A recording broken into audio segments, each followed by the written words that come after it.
నమస్తే, welcome to Bharathi TV. నేను బాపయ్య.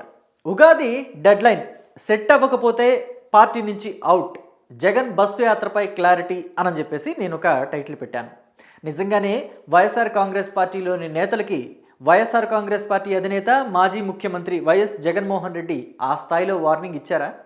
పార్టీలో నేతలు తమని తాము సెట్ చేసుకోకపోతే ఊస్టింగ్ ఏనా పార్టీ నుంచి? ఉగాది అనేది డెడ్లైనా? ఎందుకు డెడ్లైన్, దేనికోసం ఉగాదిని డెడ్లైన్గా పెట్టుకున్నారు అని చెప్పేసి పూర్తి వివరాలు అన్నీ కూడా నేను మీకు ఈ వీడియో ద్వారా తెలియజేస్తాను. ఎక్కడా స్కిప్ చేయకుండా ఎండ్ వరకు చూడండి. వైఎస్ఆర్ కాంగ్రెస్ పార్టీ 2024 ఎన్నికల్లో ఘోరంగా ఓడిపోయింది. వైఎస్ జగన్మోహన్ రెడ్డి 2019 ఎన్నికలకి 2024 ఎన్నికలకి తేడా గమనిస్తే కనుక 2019లో వైఎస్ఆర్ కాంగ్రెస్ పార్టీకి ఆంధ్ర రాష్ట్ర ప్రజలు 151 సీట్లు కట్టబెట్టారు. కానీ 2019 నుంచి 2024 మధ్య వాళ్ళ పాలనని, వాళ్ళ పరిపాలన తీరుని, లేకపోతే వాళ్ళు సృష్టించిన విధ్వంసాన్ని చూసి భయకంపితులైపోయారు. దెబ్బకి వాళ్ళకి 11 సీట్లు మాత్రమే కట్టబెట్టి కూర్చోబెట్టారు. అయితే ప్రతిపక్ష హోదా కూడా రాని పరిస్థితి వైఎస్ఆర్ కాంగ్రెస్ పార్టీకి 2024లో. సో ఇది ఆ పార్టీని చాలా కుంగదీసిందని చెప్పాలి. నేతలంతా కూడా పెట్టుకున్న ఎక్స్పెక్టేషన్స్కి భిన్నంగా రిజల్ట్ వచ్చింది. వాళ్ళు ఎక్కడ కూడా ఊహించలేకపోయారు ఈ రిజల్ట్ ఇలా వస్తుంది అని చెప్పేసి. కనీసం ఒక 30-40 సీట్లన్నా రాకపోతాయా అని చెప్పేసి భావించిన నేతలు కూడా లేకపోలేదు. కొంతమంది అయితే జగన్మోహన్ రెడ్డి మేనియాలో ఉండి వై నాట్ 175 అని చెప్పేసి విర్రవీగిన నేతలు కూడా ఉన్నారు. మొత్తం అందరికీ కూడా ఒక్క దెబ్బతో క్లారిటీ ఇచ్చేశారు ఆంధ్ర రాష్ట్ర ప్రజలు. కేవలం 11 అంటే 11 సీట్లు ఇచ్చారు.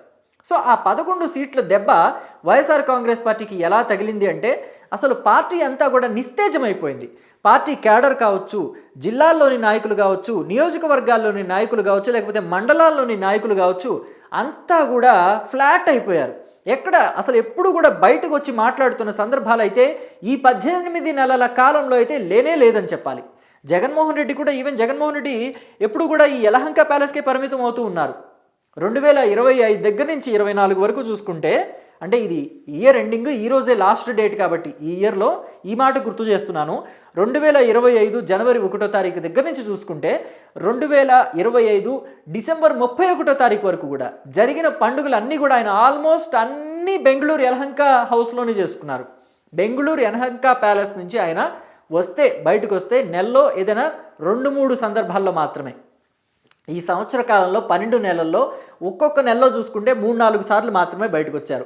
ఏదైనా ఓదార్పు యాత్రలో, లేకపోతే వరదలు సంభవిస్తేనో, లేకపోతే ఏదైనా విపత్తులు వస్తేనో, లేకపోతే తుఫాన్లు వస్తేనో, లేకపోతే వర్షాలు వస్తేనో, లేకపోతే ఏదైనా జరిగితే తప్ప ఆయనకి బయటకంటూ రావటం జరగలేదు. జగన్మోహన్ రెడ్డి బయటకు కనిపించడం అనేది జరగలేదు.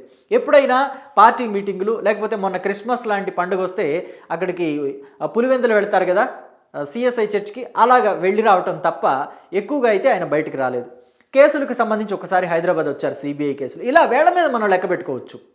జగన్మోహన్ రెడ్డి ఎలాగైతే ఎక్కువగా బెంగళూరులోని యలహంక హౌస్కే పరిమితం అయిపోయారో, నియోజకవర్గాల్లోని నాయకులు కూడా అంతే పరిమితం అయిపోయారు. చూడండి, వీళ్ళల్లో ఎవ్వరూ కూడా వైఎస్ఆర్ కాంగ్రెస్ పార్టీ ఇన్ఛార్జీలు కావచ్చు, ఎమ్మెల్యేలు కావచ్చు, వాళ్ళల్లో ఎవరూ కూడా ప్రజల్లోకి ఎక్కువగా తిరుగుతున్న సందర్భం అయితే లేదు.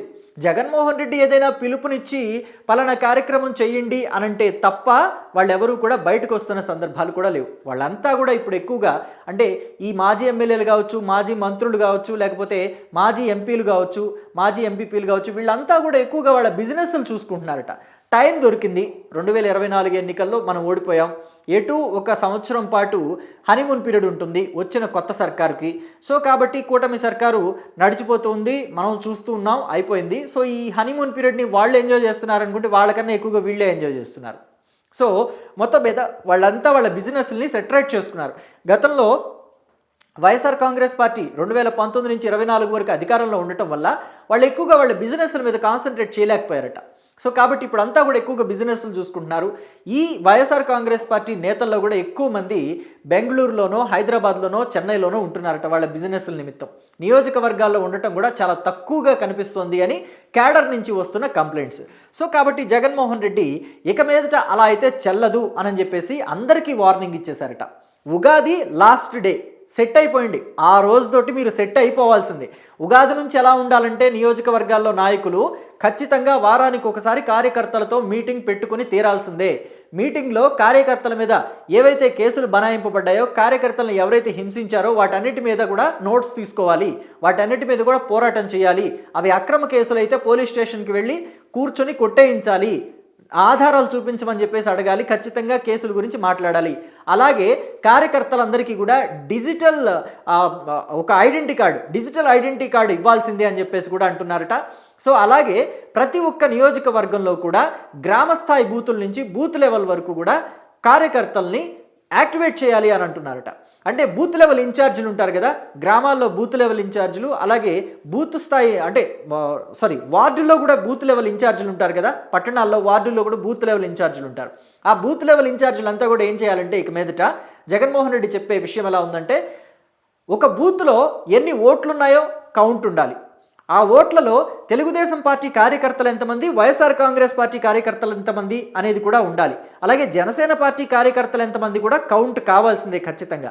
పార్టీకి లాయల్గా ఉంటారా, ఏ పార్టీకి లాయల్గా ఉంటున్నారనేది కూడా ఇన్ఫర్మేషన్ ఉండాలి.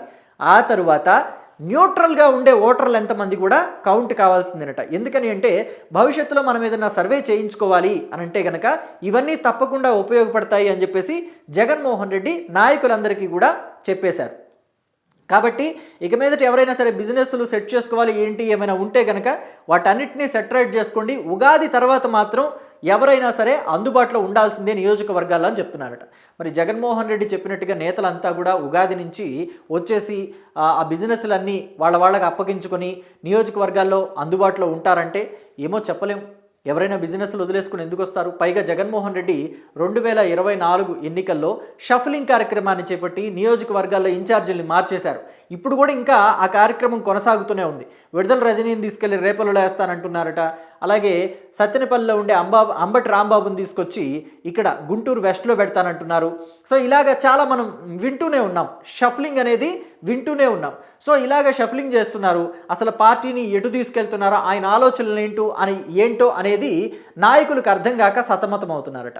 మొత్తం మీద మరి ఇలాంటి పరిస్థితుల్లో మరి జగన్మోహన్ రెడ్డి చెప్పాడు కదా అని చెప్పేసి బిజినెస్లన్నీ వదిలేసుకుని వచ్చి సెటరేట్ అయిపోతారా అంటే ఏమో చెప్పలేం.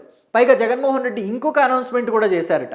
అదేంటి అంటే 2026 జనవరి నుంచి బస్సు యాత్రలు చేపడతాను, ఉగాది వరకు కూడా బస్సు యాత్ర ఉంటుంది, ఒక 50 నుంచి 60 నియోజకవర్గాలు కానీ లేదా 60 నుంచి 70 నియోజకవర్గాల్లో కానీ ఈ బస్సు యాత్ర చేపడతానని చెప్పేసి అంటున్నారట. అయితే ఈ బస్సు యాత్ర గురించి ఆయన జగన్మోహన్ రెడ్డి 2025లో కూడా చెప్పారు. 2025 కరెక్ట్గా జనవరి నెలలో ఇలాంటి అనౌన్స్మెంటే చేశారు. ఇక మీదట నేను ప్రజల్లో ఉండబోతున్నాను, ప్రజల మధ్యలోకి వస్తాను, ప్రభుత్వం ఏదైనా ప్రజా వ్యతిరేక నిర్ణయాలు తీసుకుంటే మాత్రం తీవ్రంగా ఎండగడతాం అని చెప్పేసి కూడా అప్పట్లో అనౌన్స్ చేశారు. సో అది అంటే కార్యరూపం దాల్చలేదు, అది అక్కడే ఆగిపోయింది. 2026 కూడా వచ్చేస్తుంది, 2026 జనవరి వస్తుంది. సో ఇప్పుడు 2026 జనవరిలో ఆయన మళ్ళీ అనౌన్స్ చేశారు బస్సు యాత్ర చేపడతాను అని చెప్పేసి. సో కాబట్టి ఈ బస్సు యాత్ర కూడా కార్యరూపం దాల్చదా అనేది వైఎస్ఆర్ కాంగ్రెస్ పార్టీ వాళ్ళలో ఒక డైలమా కొనసాగుతుంది. సో అయితే ఒకవేళ బస్సు యాత్ర చేపట్టినా కానీ ఈ బస్సు యాత్ర ఎలా ఉండబోతుంది అని అంటే కనుక మొదట వైఎస్ఆర్ కాంగ్రెస్ పార్టీకి కంచుకోటలు లాంటి నియోజకవర్గాలు ఉంటాయి కదా, వాటిల్లో చేపడతారట. అంటే రాయలసీమలో కొన్ని, అలాగే ఉత్తరాంధ్రలో కొన్ని నియోజకవర్గాలు ఉంటాయి కదా, సో అలాంటి వాటిల్లో ఈ బస్సు యాత్ర చేపడతారని టాక్ నడుస్తుంది.